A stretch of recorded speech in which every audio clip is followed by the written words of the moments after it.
তাদের হাতে যে টাকা আছে অন্তপক্ষে 5টা বাজেট তৈরি করার মতো টাকা তাদের কাছে আছে।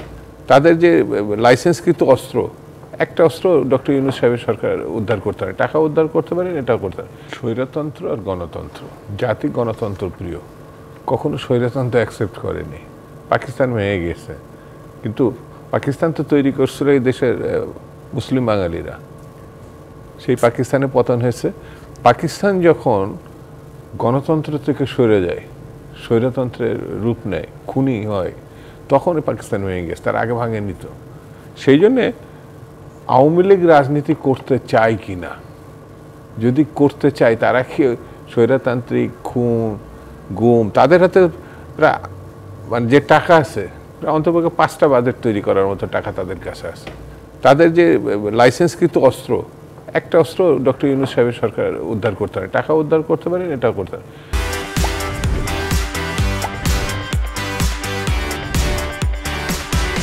টাকার অর্থ দিয়ে যে রাজনীতি হয় না, টিকে থাকা যায় না, সেটা কিন্তু আওয়ামী লীগ জানে। সেই জন্য আমি শুরুতেই বলেছি, আবার বলি, ফ্যাসিবাদের যে পূজারী যারা, সেখান থেকে বেরিয়ে স্বাভাবিক রাজনীতি যদি তারা করতে চায়, তাহলে তাদের রাজনৈতিক ধর্মান্তরিত হতে হবে। অর্থাৎ আপনি খুনি ছিলেন, সেই বিচারের মুখোমুখি হয়ে যদি আপনি রক্ষা পেয়ে যান, তাহলে পরে আপনাকে রাজনীতিতে আসার সুযোগ আছে কিনা তখন প্রমাণ হবে। আর যদি না হয়, তাহলে অস্ত্র নিয়ে বেরিয়ে গেলাম, গুন্ডা বাহিনী বানালাম, ওতে সে তার মৃত্যু হবে। সেই জন্য আমার কাছে মনে হয়েছে বাংলাদেশে গণতন্ত্রের পক্ষ নেয় যদি কেউ, এবং সেখানে সে কাজ করতে চায়, তাহলে সে রাজনীতিতে ফিরেও আসতে পারে।